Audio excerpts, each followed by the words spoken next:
Hi friend, आज हम a side disease यानी जिसे हम हिंदी में जलोदर रोग के नाम से जानते हैं 85% मामलों में यह लिवर सिरोसिस से जुड़ी समस्या है, जिस यानी लिवर में खराबी के चलते आपको यह रोग होने के चांसेस रहते हैं।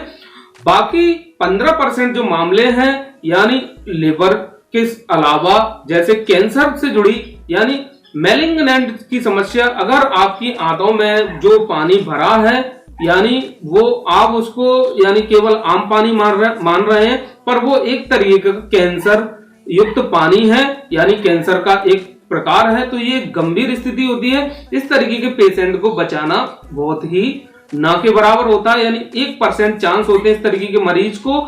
दूसरा, कार्डियोजेनिक, अगर आपको हृदय से जुड़ी समस्या है तो उस कंडीशन में भी आपको इंटेस्टाइन की प्रॉब्लम हो सकती है और आंतों में पानी भर सकता है। दूसरा, नेफ्रोजेनिक समस्या, तो नेफ्रोजेनिक समस्या में यानी किडनी जो है वो अपना काम करना बंद कर देती है। तो अगर आप जैसे डायबिटीज के पेशेंट हैं, मेटफॉर्मिन, सीटाग्लिप्टिन इस तरीके की दवाइयां या फिर इंसुलिन लॉन्ग टाइम के लिए आपके लग रहे हैं, तो इस कंडीशन में भी किडनी के खराब होने के चांसेस रहते हैं। तो यह एक समस्या होती है क्योंकि किडनी एक फिल्टर की तरह होती है, यानी अपशिष्ट पदार्थों को छान कर बाहर निकालती है। दूसरा, जो हमारी आंतें हैं इसमें फैगोसाइटोसिस जो कोशिकाएं हैं वो पाई जाती हैं। तो लिवर खराब हो गया, किडनी भी डैमेज है और आंतों में भी इंफेक्शन है, तो फैगोसाइटोसिस जो कोशिकाएं हैं, मल और उसके अंदर जो लिक्विड है, पानी है, उसको किडनी के द्वारा बाहर और मल द्वार के द्वारा यानी एनएस के माध्यम से बाहर निकाल दिया जाता है।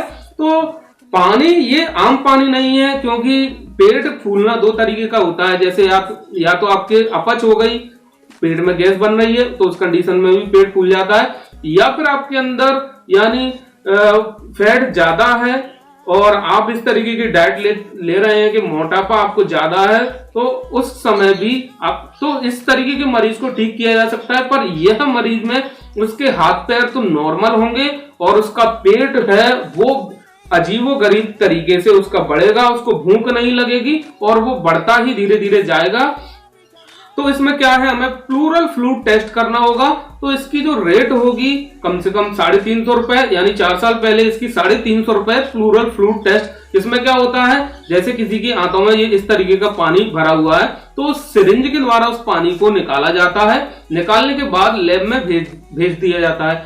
फिर उसके बाद डिसाइड यानी रिपोर्ट में आता है कि उसको लिवर सिरोसिस भी है, किडनी में कितना डैमेज है उसकी, और आंतों में किस तरीके का जो लिक्विड है वो भरा हुआ है, कहीं यानी कैंसर वाला जो पानी है वो तो नहीं है। यानी इस तरीके का पानी अगर निकले, पीला पानी निकले, तो इसमें करते क्या है इस तरीके के मरीज को, पहले तो फर्स्ट यानी अगर स्टेज में है तो आप जो दवाइयां हैं एंटीबायोटिक जैसे अमोक्सिलिन एंड पोटेशियम क्लावुलेट, पिप्रासिलिन और टेजोबैक्टम, सेफ्टिजिडाइम और भी एंटीबायोटिक दवाएं हैं, उसके जरिए हम AKT4 टैबलेट या फिर आपने AKT3, AKT2 इस नाम से आपको ये टैबलेट मिलती हैं जो इस बीमारी में पानी को सुखाने में काम देती हैं। दूसरा, यानी पहले मैंने आज से 1 साल पहले वीडियो बनाया था कि फेफड़ों में जैसे पानी भर जाता है तो सिरिंज यानी वो 20 ml की जो सिरिंज होती है, यानी उसका जैसे एक हिस्सा सिरिंज जो फेफड़े में डाल दिया जाता है, दूसरे पीछे बैक साइड से यानी बगल से एक नली जो है पाइप नुमा नली उसमें लगा दी जाती है और सिरिंज से खींचते हैं तो वो जो पानी है वो बाहर निकलता है। तो इसमें क्या करते हैं, जैसे आंतों में किसी के पानी भरा है तो वो निडल डाली जाएगी। डालने के बाद यानी प्लूरल फ्लूइड टेस्ट हो गया, मालूम चल गया कि पेशेंट को यह समस्या है और गंभीर स्थिति में वो मरीज है, तो वो पानी आधा कम से कम 1 या 1.5 लीटर जो हॉस्पिटल में वो इस मरीज का निकाला जाता है आंतों में से। पूरा पानी निकालने पर पेशेंट की डेथ होने के चांसेस बढ़ जाएंगे। कुछ पानी अगर रह जाता है तो एंटीबायोटिक दवाई, इंजेक्शन जैसे कि जोसुल है और मॉक्सक्लेव इंजेक्शन है, टेजार इंजेक्शन है और भी लिंटाज है और रज्जो इंजेक्शन है, पिप्रासिलिन और टेजोबैक्टम में ढेरों सारे नाम से इंजेक्शन आते हैं। तो इस तरीके के इंग्रेडिएंट्स में जो इंजेक्शन है वो दिए जाएंगे। यानी कहने का मतलब पेशेंट की एज पर कंडीशन के अनुसार, उसकी स्थिति के अनुसार वो इंजेक्शन दिए जाएंगे और एंटीबायोटिक दवा दी जाएगी। पूरी तरीके से जो लिक्विड है वो मरीज का नहीं यानी निकाला जाएगा, कम मात्रा में निकाला जाएगा। और आपने अगर YouTube पर या फिर उस जगह पर आपने वीडियो देखे हैं तो मैं गारंटी लेता हूं इस तरीके का मरीज यानी जलोदर वाला जो मरीज जिनमें लिक्विड इस तरीके का जहरीला पॉइजन उसके अंदर यानी पानी भरा हुआ है, उसके बचने के चांसेस बहुत कम होते हैं। तो मैंने अपनी आंखों से 2 मरीज तो मरते हुए इस तरीके का यानी एसाइड डिसीज से मरते हुए जो मरीज पेशेंट है वो देखे हैं। तो बचाना मुश्किल है। रही बात आयुर्वेदिक की, तो आयुर्वेदिक में इस तरीके के मरीजों को ठीक कर पाना नामुमकिन है, और होम्योपैथिक में भी, क्योंकि पेशेंट ने पूरा खाना छोड़ दिया है, उसका लिवर डैमेज है, उसका किडनी डैमेज है और इंटेस्टाइन में समस्या है और वो पानी भरने लगा है, यानी फेगोसाइटोसिस कोशिकाएं पूरी तरीके से काम करना उसका बंद कर दिया है। यानी इस लास्ट स्टेज में क्या होता है इस मरीज में, यानी उसको पहले तो उसका पेट फूलता जाएगा।